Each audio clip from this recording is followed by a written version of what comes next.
আসসালামু আলাইকুম। আপনারা এরই মধ্যে জানেন যে লন্ডনে জনাব তারেক রহমান এবং জনাব ডক্টর মোহাম্মদ ইউনূস তাদের মধ্যে একটি বৈঠক হয়েছে এবং সেই বৈঠকের বেশ কিছু কথাবার্তাও মিশ্রিত সত্য মিথ্যার সংমিশ্রণে বিভিন্ন খবরও আপনারা জেনেছেন। সত্য মিথ্যা বললাম এই কারণে যে আমি কিছু গণমাধ্যমেও কিছু খবর দেখেছি, যে খবরগুলোর ভেতরেও আসলে সেখানে বাস্তবে যা ঘটেছিল তার অনেক কিছুই কিছু জায়গায় নেই আসল তথ্যটা, আবার কিছু জায়গায় অতিরিক্ত অনেক কিছু যুক্ত করা হয়েছে যে ঘটনাগুলো সেখানে আদৌ ঘটে নাই। আপনাদেরকে আগেই আমার ঠিক আগের ভিডিওটাতে আপনাদের জানানো হয়েছিল যে ডক্টর মোহাম্মদ ইউনূস এবং তারেক রহমানের যেই বৈঠকটি, এই বৈঠকটিতে আসলে অনেকেই ক্রেডিট নেবার চেষ্টা করেছেন ওনার মাধ্যমে আসলে ডক্টর মোহাম্মদ ইউনূসের বৈঠকটা ডক্টর মোহাম্মদ ইউনূস নিজে চেয়েছেন এবং তারেক রহমানকে সেই প্রপোজাল দেওয়া হয়েছে। যথাযথ মাধ্যমে প্রপোজাল দেওয়ার পরে তারেক রহমান সেটাতে সম্মতি জানিয়েছেন, যে কারণে এই বৈঠকটা হয়েছে। এখানে কেউ তারেক রহমান বৈঠক করতে চান নাই, ডক্টর মোহাম্মদ ইউনূস প্রপোজাল দিতে চান নাই, আরেকজন এটা করে দিয়েছেন, এরকম বিশেষ করে দুইজনের নাম না বললেই না, ডক্টর আসিফ নজরুল এবং জনাব মনির হায়দার। তো এনাদের চরিত্র সে আগে থেকেই আপনাদের একটা বিষয় জানায় রাখি যে এরা হচ্ছে দ্বিমুখী সাপ।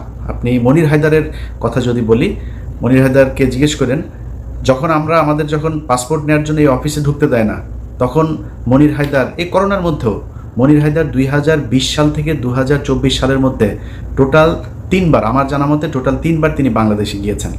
এর মধ্যে একবারের বিষয়টা আমি জানার পরে আমি আর কনক ভাই ওনার সাথে দেখা হলো, তো জিজ্ঞেস করলাম যে ভাই দেশে গিয়েছিলেন শুনলাম, বলছে তো আমরা বললাম যে আপনি গেলেন কীভাবে, সমস্যা হয় নাই কোনো? সে আমাদেরকে জবাব দিল যে তিনি নাকি মাস্ক পরেছিলেন, তো মাস্ক পরে থাকার কারণে তাকে এয়ারপোর্টে চিনতে পারে নাই।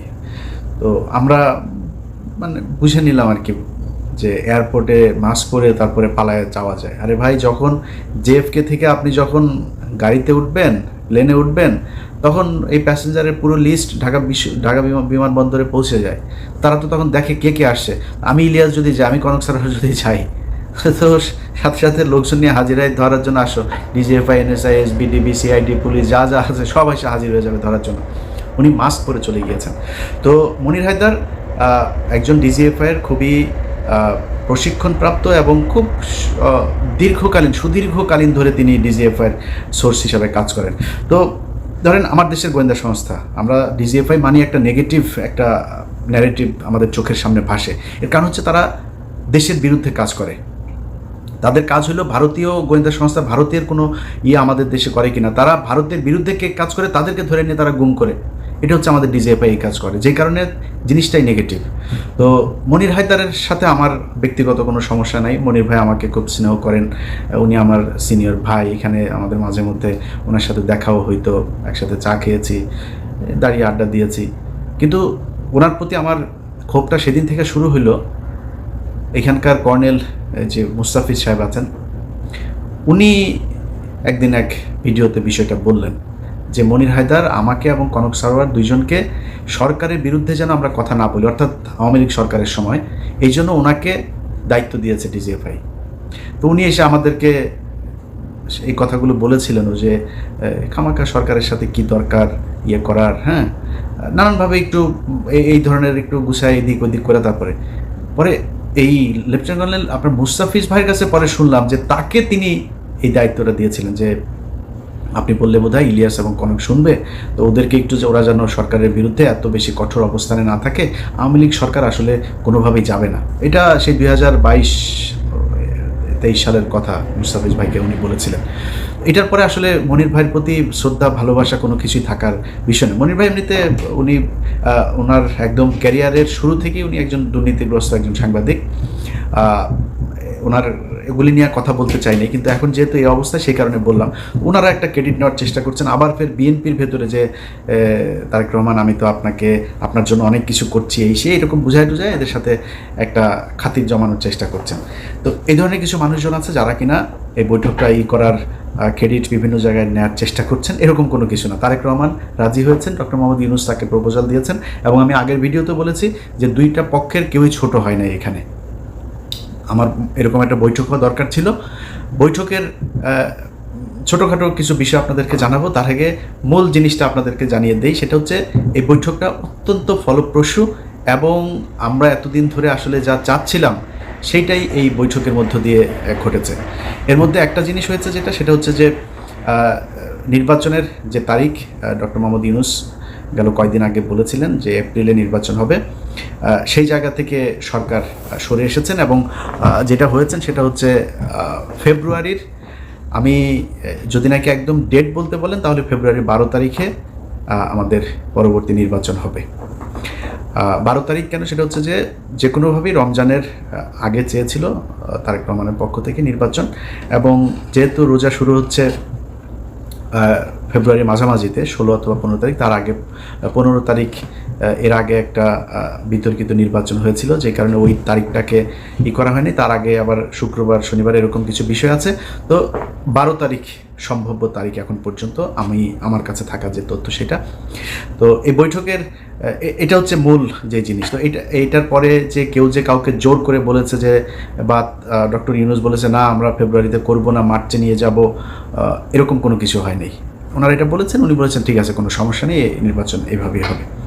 এখন এত ফলপ্রসূ একটা কেন হইল, এটার কিন্তু কিছু কারণ আছে। এই বৈঠক করানোতে কারোর ক্রেডিট না থাকলেও বৈঠকটা যে ভালোভাবে হয়েছে এটার কিছু ক্রেডিট কিছু মানুষের আছে। সেটা হচ্ছে কিছু মানুষকে এই বৈঠকে না রাখাটাই হচ্ছে সেই ক্রেডিট।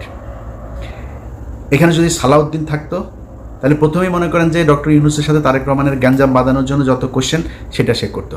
এখানে যদি আমির খসরু মাহমুদ চৌধুরী থাকতো, এখানেও একটা গ্যাঞ্জাম বাঁধাইতো। গণমাধ্যমে এসছে, এখানে ছিলেন আপনার আমির খসরু মাহমুদ চৌধুরী, তারপরে জনাব খলিলুর রহমান, এরপরে হচ্ছে শফিকুল আলম, আরও বোধহয় এসে হচ্ছে হুমায়ুন কবির নামে একজনের নাম এসছে। আচ্ছা, এরা সবাই ছিলেন। এই কথাটা সত্য কথা না। ডক্টর মোহাম্মদ ইউনূস যে হোটেলে উঠেছেন, ডকচেস্টার হোটেল, সেটা হচ্ছে লন্ডনের বিখ্যাত সেই হাইড পার্ক, এটার পাশের একটা রাস্তাটার নাম হচ্ছে পার্ক লেন। পার্ক লেনের উপরে সেই হোটেলটা। এই হোটেলে যেখানে আপনার বৈঠকটা হওয়ার কথা ছিল একটা মিটিং রুমে, কিন্তু ডক্টর মোহাম্মদ ইউনূস সেই রুমে করেন নাই। তিনি বলেছেন যে আমি ওনাকে আমার সুইটের ভেতরে নিয়েই তারপরে আমরা কথা বলবো। খুবই আন্তরিকতা দেখিয়েছেন, একদম নিজের রুমে নিয়ে তারপরে সেখানে তারা কথা বলেছেন। এবং এর আগের কিছু জিনিস আপনারা এরই মধ্যে জেনেছেন যে তারেক রহমান বেগম খালেদা জিয়ার সালাম পৌঁছে দিয়েছেন, দুজনের কুশল বিনিময় করেছেন। তারেক রহমান ওনাকে বলেছেন আপনি এখানে এসেছেন, এটা অনেক সুন্দর জায়গা, হাঁটতে গিয়েছিলেন কিনা, এই ধরনের আলাপ হয়েছে। এরপরে ওইখানে যেই স্যুটটাতে বসে আপনার বৈঠকটা হয়, সেখানে প্রথমে এই যে 4 জনের নাম বললাম আমি, শফিকুল আলম, খলিলুর রহমান, আমির খসরু মাহমুদ চৌধুরী এবং হুমায়ুন কবির, ওনারা ছিলেন ওইটাতে। এটা সত্যি কথা, ওনারা ছিলেন। এবং ওনাদেরকে ঠিক 10 থেকে 15 মিনিটের মাথায় ওনাদেরকে চলে যেতে বলা হয় এবং ওনারা চলে যান। চলে যাওয়ার পরে 1 ঘন্টা 15 মিনিট জনাব তারেক রহমান এবং ডক্টর ইউনূস একটা বৈঠক করেছেন। সেখানে কেউ ছিল না, একজন মানুষও ছিল না। এটা যেসব গণমাধ্যমে বলার চেষ্টা করা হচ্ছে, এটা কিছু কারণ আছে বলার। ধরেন আমির খসরু মাহমুদ চৌধুরী এখন মানে বোঝানোর চেষ্টা করবেন যে তাকে তারেক রহমান পাশে নিয়ে বসে তারপর ইউনূসের সাথে বৈঠক করেছেন, এটা একটা ব্যাপার। আরও কিছু জায়গায় মানে ওই না জেনে তারপরে এই খবরগুলো ছড়ানো হয়েছে, এরকম কোনো কিছু ঘটে নাই।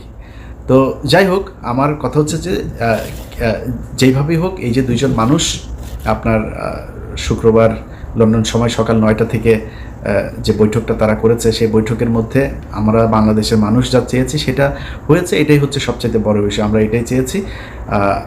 এখানে কে কীভাবে কী বললো না বললো, আমার মনে হয় এগুলো করেও আবার এই তারেক রহমান এবং ডক্টর ইউনূসের মধ্যে একটা দ্বন্দ্ব তৈরি করার এই কৌশল অবলম্বন আমার মনে হয় লাভ হবে না। অতএব আমরা বিএনপি এবং ডক্টর মোহাম্মদ ইউনূসের 2 জনের মধ্যবর্তী একটা জায়গায় নির্বাচনের জন্য দেশবাসী প্রস্তুতি নেই। যারা নির্বাচন করবেন তারা প্রস্তুতি নেই। আমরা যারা ভোটার আছি আশা করি ইনশাল্লাহ এবারের ভোট নিজে উপস্থিত থেকে ভোট কেন্দ্রে গিয়ে তারপরে জীবনের প্রথম ভোট দেওয়ার সুযোগ পাচ্ছি। আমি আমার এর আগে যেই নির্বাচন আমি 2002 সালের এসএসসি পরীক্ষার্থী, 2004 সালের এইচএসসি পরীক্ষার্থী। তো আমি ভোট দেওয়ার এর আগে আর সুযোগ পাই নাই।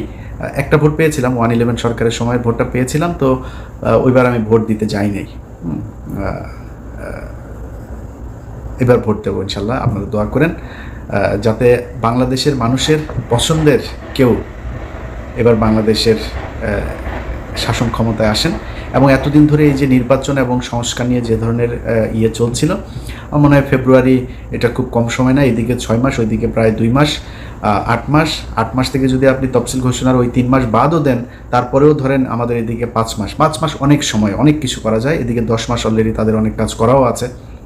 সো এই যে 10 মাস আর 5 মাস 15 মাসের মধ্যে যে কাজগুলো প্রয়োজন, এবং আমি এখনও আমার খুবই এটা মানে চাওয়া থাকবে বর্তমান সরকারের কাছে, যে নির্বাচনটা কিভাবে হবে, 5 বছর পর পরের সরকার কিভাবে আবার ক্ষমতা হস্তান্তর করবে, কাদের কাছে করবে, সেটা কি দলীয় সরকার থাকবে নাকি আগের মতো তত্ত্বাবধায়ক সরকার আসবে, তত্ত্বাবধায়ক বা এরকম আলাদা কোনো সরকার ব্যবস্থা হইলে সেটা কি ব্যবস্থা হবে, এরকম একটা একদম সুনির্দিষ্ট সবার সম্মতিতে, সবার ঐক্যমত্যের ভিত্তিতে একটা নিয়ম যেন করে নিয়ে যায়। আমি অনেক মানুষই নির্বাচনের কথা বললেও গালাগালি করে, আবার সংস্কারের কথা বললেও কিছু মানুষ গালাগালি করে। ভাই, আমি মাঝামাঝি আছি, আমি চাই একটা সংস্কার হোক এই জায়গায়, তবে নির্বাচনটা ফেব্রুয়ারিতে হোক সেটাও আমি চাই।